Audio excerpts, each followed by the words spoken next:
Good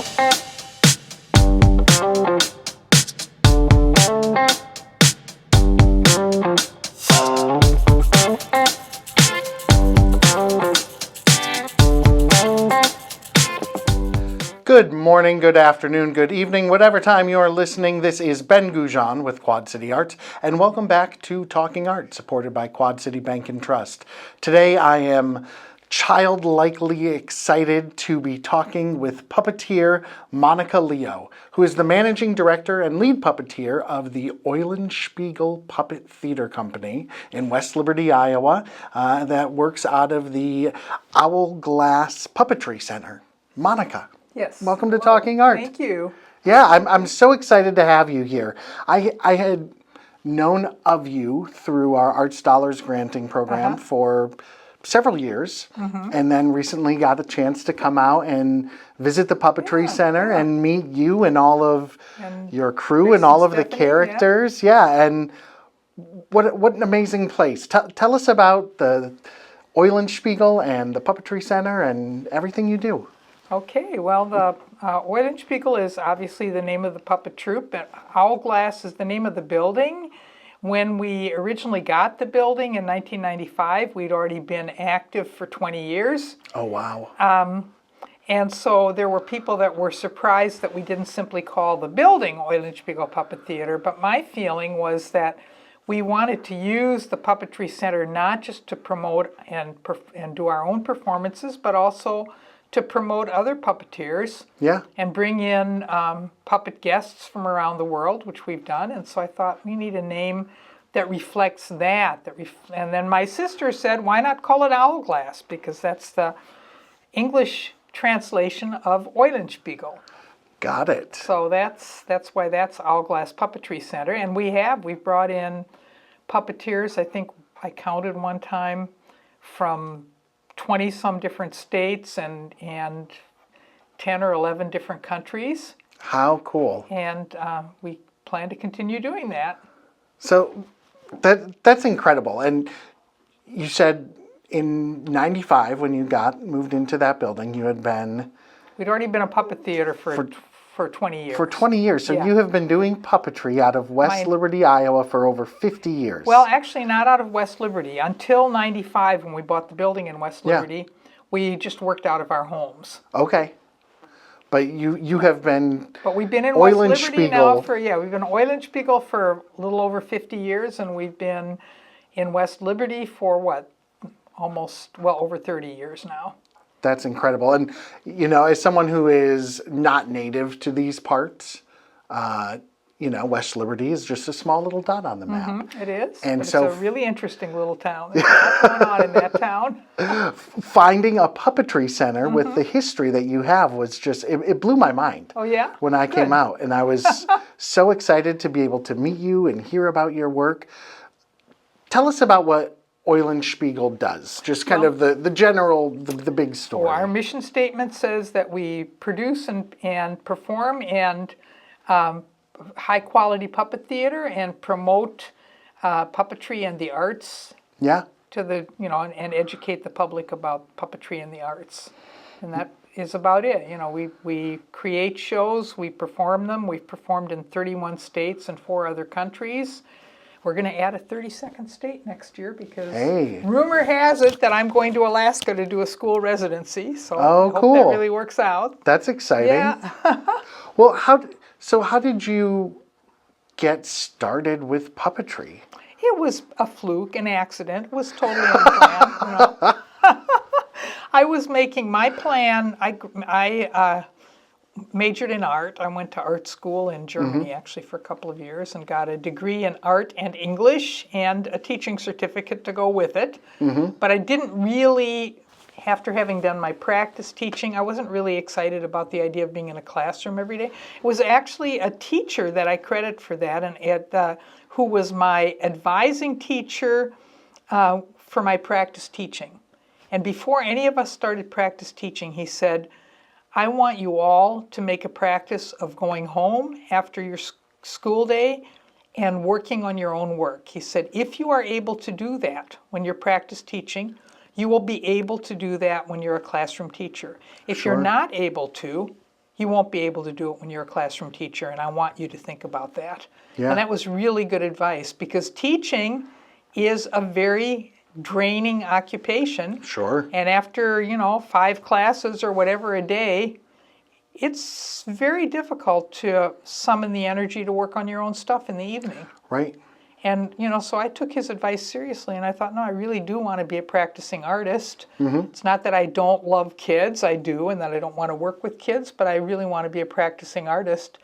And my mother, who was a freelance sculptor, metal sculptor, told me from the time I was pretty young, if you want to make your living as an artist, you have to find something that you enjoy doing that other people enjoy paying money for.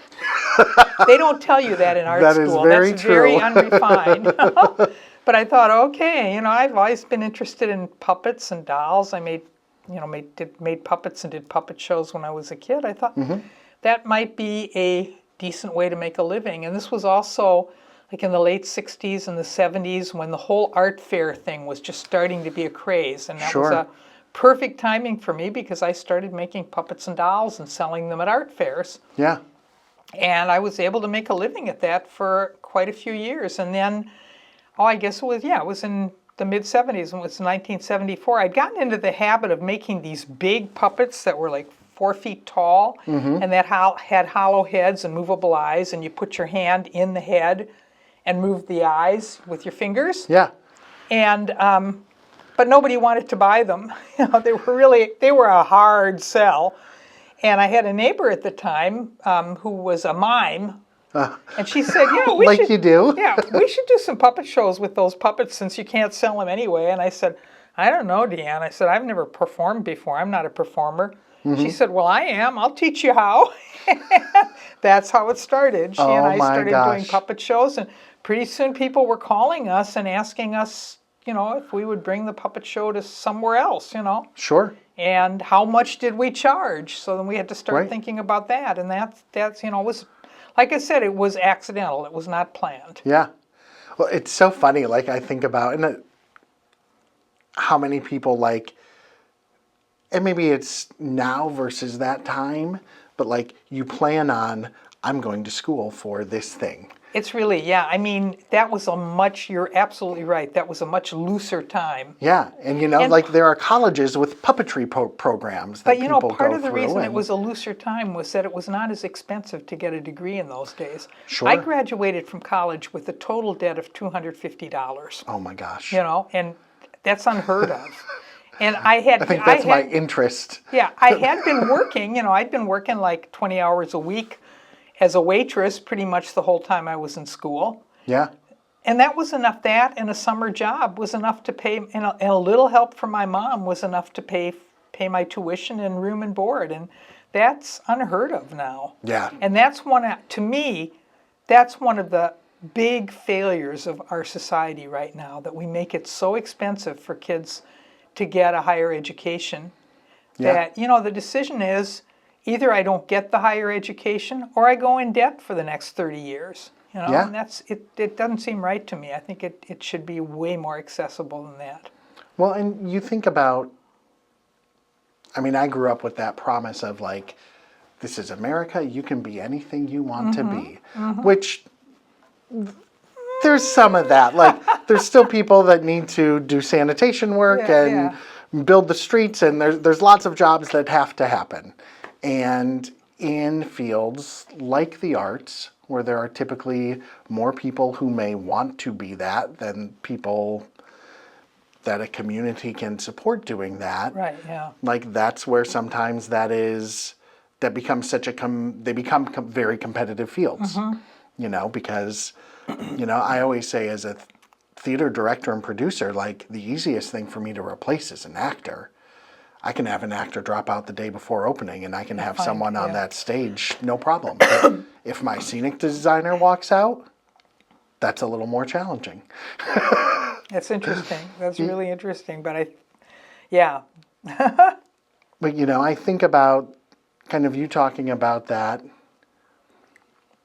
I always really believe in that idea of the best ability being availability. And kind of the story of your start as a puppeteer, and it was like, no, we were the people that we had the puppets and we did a show, and we were just the people there who showed up. And look what it built. Yeah, that's true. And I mean, I'm sure when you started, you never expected. No, I mean, we were doing it for the fun of it. Yeah. Well, and that I think just speaks to how much that passion and that fun, and hey, you're doing it for the right reasons. Just the other day, I said to Stephanie, I said, "Do you realize that we are among the fortunate people who are actually getting paid to have fun?" Yeah. Yeah. It's very cool. It's our job. Right. Well, and you talk about kind of your background coming from visual art, and that was one thing that impressed me so much at the center was, obviously there are many different styles of puppets throughout the world. Your puppets, and you have a lot of different styles of puppets as well, but they have such a unique visual look. It reminded me a little bit of like Lady Aberlin from Mr. Rogers. Oh, okay, yeah. A little bit like that kind of style with the cheeks, and there's I don't know if roughness is the right word. Yeah, you're right. You're right, though. They're not slick. Yeah, it's not a shiny Muppet Yeah, or. no, they're not slick. So how did that develop as you started creating the dolls and the puppets? I don't know. You know how it is. I don't think that you really think about your style. Sure. I think it's something that is part of you and it develops. And I've thought about that a lot now that, I'm going to die before Stephanie does. Let's face it. Unless there's some horrible accident, because she's 40-some years younger than I am. Right. And I've thought about when she takes over the puppet theater, the style is going to change because her visual style is not the same as mine at all. Right. I like her visual style, and I think that's fine. Yeah. But it is something you think about. You think, oh, it's going to change. The whole look is going to change. Right. Right. But that's, But that's life, That's life. Life is change. Yeah. If nothing else. And we're all going to die, as Joni Ernst so eloquently told us. Well, so tell me about the rest of the company, because you've mentioned Stephanie and Christopher. The three people that work there regularly are Chris Eck and Stephanie Valles and me. And Stephanie's the other puppeteer. She and I are the two puppeteers. Chris is the outreach director. But after we hired him as an outreach director, we discovered that he's also a fine musician, that's actually his first thing. Yeah. He teaches guitar and other fretted instruments. So we have been fortunate enough to be able to kind of pull him in occasionally into, he does a show with Stephanie where he provides the music for the show. It's called Dr. Germington Saves the Day, and it's about germs. And there's another example of stylistic differences. The last thing in the world I would have ever thought of doing would be making a show about germs. But Stephanie did, and it's a really good show.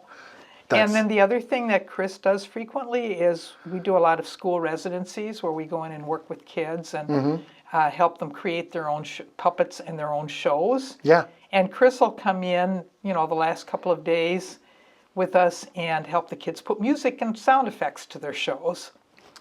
That's so fun. Well, and you have an event coming up, the We new have Puppeteer a new Puppeteers. Festival. One of our big things is to make sure that the art of puppetry survives us, that there's always more people coming in and discovering the art and practicing it.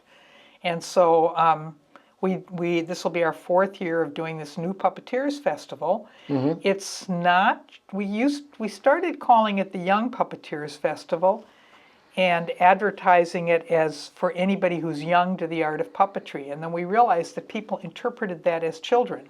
Sure. And children are fine, but we're not limiting it to children. We also want adults to discover the art of puppetry and start practicing it. Yeah. And once we changed it from young puppeteers to new puppeteers, I think that message came across, because this year we have, I think about 1/3 to half of our groups are adults and the others are children groups. Oh, how cool. And we have, right now, we had a group drop out the other day, so I think we have 13, we have about 13 groups, I think, that are going to be performing. How cool. And it's on Saturday, May 2nd, from 10 to 4, roughly. 10 is the hard start point, but the end point is a little flexible depending on how many groups we end up with and how long their shows are. Sure. We bring in an MC that's not part of our company, and we try to always find somebody that's a fine puppeteer in their own right. Sure. And the way we organize, we have a critique panel of 3 people that watch the shows and then give the kids or adults feedback afterwards. Yeah. The way we organize the day is that we have 3 performances each hour. Okay. 3 20-minute time slots. Usually 10 to 15 minutes are for the show. And then the people doing the show go off to another room with the critique panel and get their feedback. Oh, and how during cool. that time, the MC guest puppeteer does something to entertain the audience. Oh, cool. And then when they all come back, then the next group performs. And can the audience kind of just come and go? Yeah, right. Throughout The the day? audience comes and goes. Last year, we've been doing this at the West Liberty Community Center. We set up 100 chairs last year, and virtually every one of them was full, That's awesome. which was really nice. Very and our cool. guest puppeteer this year is Kurt Hunter from Minneapolis, who's a marionette artist, and he's cool. he's a really good marionette artist. Kurt and I've known Kurt for many years.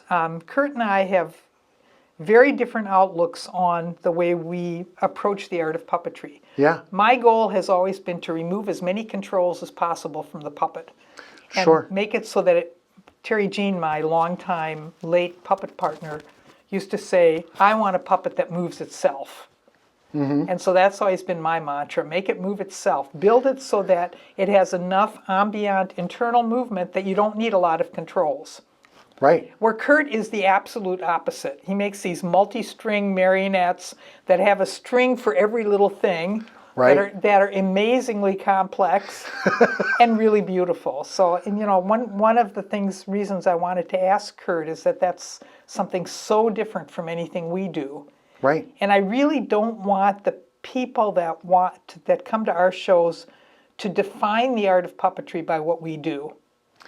Right. I want them to know that there are a lot of different approaches.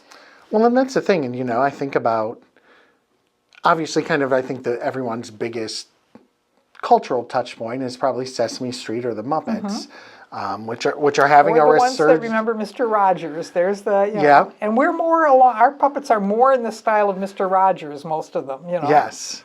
And, I feel like there's a little resurgence going on in Muppet and Sesame Street land right now. So I'm sure that's great for business. There actually has been a resurgence. People always tell me, oh, well, that's a dying art form. And I think, no, it's really not a dying art form. It's actually a growing and burgeoning art form.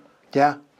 And, I would guess when you started in the 70s, that was kind of at the height of, Sesame Street was fairly new then. There are a lot of puppet And troops that Henson started out in the 70s. Yeah. And I think you're right. I think it was the influence of seeing Henson.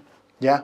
And I always think about, like, in the theater world, Bread and Puppet Theater. Right, exactly. Which, does these massive puppets. Exactly, yeah. Well, and I was looking on the website yesterday, you do a giant puppet parade. Oh, yeah, we do giant puppets. We make them, we started out doing it because when we got our building in West Liberty in 1995, I thought, what are we going to do so that, because I kept hearing these little rumors of people saying, what are those gals doing in that building anyway? Okay, we're going to show them what we're doing. We're going to build some giant puppets and take them in the summer parade. Because one of the biggest events in West Liberty is the county fair, and the county fair is always preceded by the county fair parade, and everybody in town watches the parade.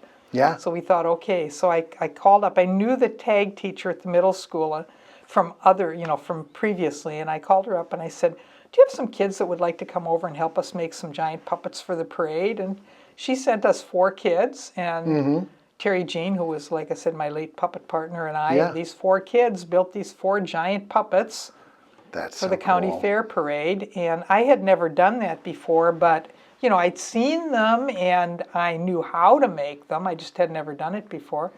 So we decided that we would make 4 puppets that represented different parts of the West Liberty culture. And we made a sun to represent the Mexicans. We made like this sort of fairy tale character, you know, the peasant woman in the woods that might be a witch or might not for the Europeans. We made a dragon for the Asians, because there's a pretty large Asian population. And then we made an owl to represent Hourglass Puppetry Center. Sure. And we walked them in the parade, and they did. They made a huge splash, and people knew who we were all of a sudden. That's so cool. I love giant puppetry. Yeah. Like, there's just something that is so magical about People, that. you know, the interesting thing is people love things that are oversized, and they love miniatures. Right. And we've got some shows that use miniature marionettes too. That are Cool. 6 inches tall or so. Sure. Miniature rod marionettes, and you're right. People love miniatures, and they love Big. over life-size things, larger than life things. Well, it's funny. Like, my theater tastes now are, I want a show to be like 70 to 85 minutes, no intermission, or 12 hours long. Anything between there, I'm like, eh. Give me the marathon or the sprint. Yeah. Well, I think it's so cool what you're doing. And you guys do so many different things. You've got a summer camp coming up that people can sign up for as well. Do you want to talk about that a little bit? Yeah, it's for kids 7 through 13, although we're a little flexible on those ages. We had a 6-year-old that was super focused, and we had a 13-year-old that couldn't give it up, you know. Sure. And it's basically a week-long day camp. And we have a couple, you know, the registration is open. It's on our website. You can sign up right on the website, and it's a 5-day day camp, and they make puppets and put on a show, basically. Oh, cool. That's fantastic. What else? Tell me anything you haven't told me, and then I've got a couple other questions. We have gotten into the habit of bookending our season with festivals. Yeah. And the Spring Festival is the one we just talked about. The Fall Festival we've been doing for a lot longer. This will be either year 28 or 29, I think, of the West Liberty Children's Festival. Okay. And it was something that we started shortly after we got the building in West Liberty, and one of our board members, I'm a sucker for festivals. Yeah. It seems like I've always been advocating for doing festivals, and we've done others in the past.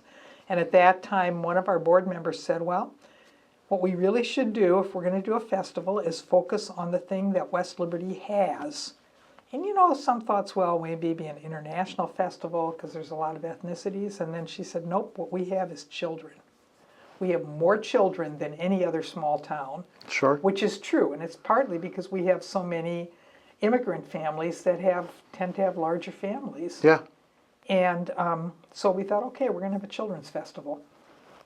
And we've done that now for 28 years, sort of the centerpiece of the children's festival. We have a really sweet little downtown park that's situated between where a storefront used to be, you know, a store that got torn down. So it's between two stores.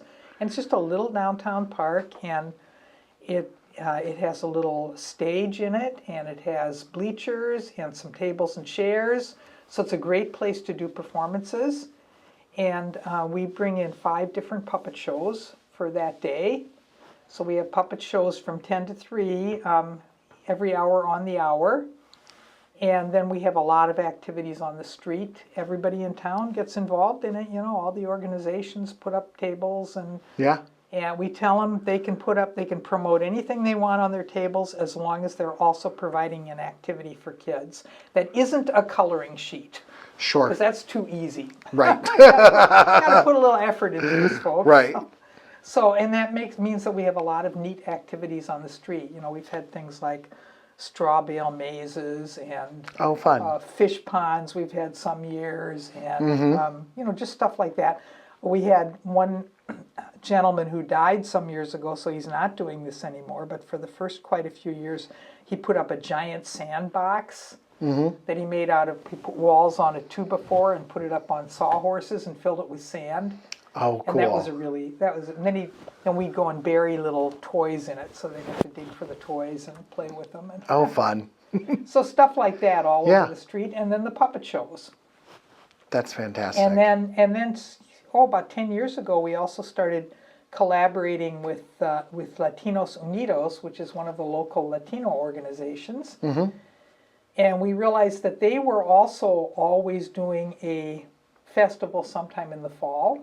Yeah. Usually sometime in September, usually either the week before ours or the week afterwards. And we started talking to them and saying, why don't we combine our festivals and do them on the same day and make it a huge blowout day? Right. So now from 10 to 3 we have the Children's Festival, and then from 3 to 10 we have Latino bands on the street. Oh, fun. You know, and the nice thing is they take care of the food trucks. You know, they provide the food. You know, they or their friends or whoever provides the food trucks. So we have the food trucks all day, from 10 to 10. That's great. And then then after we get done with the Children's Festival, people can go out and dance on the street to the I love bands. it. I love it. Is there a date for that this year? Yeah, it's September. Let's see. I'd have to look at a calendar. It's September 12th. It's Oh, September okay. 12th. Great. And then some years, we're also members of Puppeteers of America. And Puppeteers of America divides the country into 8 regions. We are part of the Great Plains region, which also includes Saskatchewan, Manitoba, North Dakota, South Dakota, wow. Minnesota, Yeah. Iowa, Missouri, Kansas. We used to have Colorado in our region, but they divorced us and moved to the Southwest region. And every other year, Puppeteers of America has national festivals every other year. And then the years in between, the various regions should have festivals. And they Sure. do if they can find somebody that's willing to run one. Sure. You know, because it's a big job and it's a volunteer job. Yeah. So this year, we've done this 3 times before, and this year we are going to have the regional festival. We call Oh, it the very Great cool. Plains Puppet Train in honor Yeah. of the train railroad history of West Liberty. And it starts on a Thursday afternoon, evening. We have a show in the evening. Then Friday we have workshops and also 3 shows.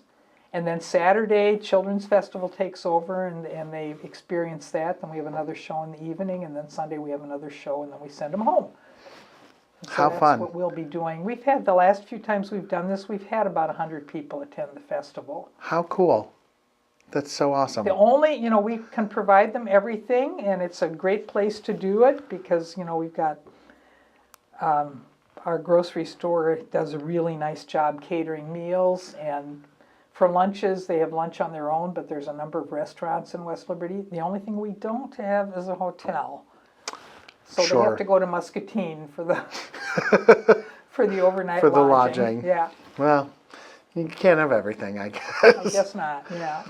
So the one other thing I really wanted to ask you about was because you told me this story when I came and visited, but Eulenspiegel is also a character, correct? Yes, Till Eulenspiegel was a traveling jester who was born in 1300 and died in 1350 of the plague, and he really did live. He traveled in Central Europe. He was German, although some people think he was Flemish. But Okay. and in Flanders it's pronounced Eulenspiegel, but Okay. most people think he was German. Got it. And then he traveled around Central Europe. There's even a documentation of him going to Avignon when the papacy was there Okay. and playing a trick on the Pope. Oh my gosh.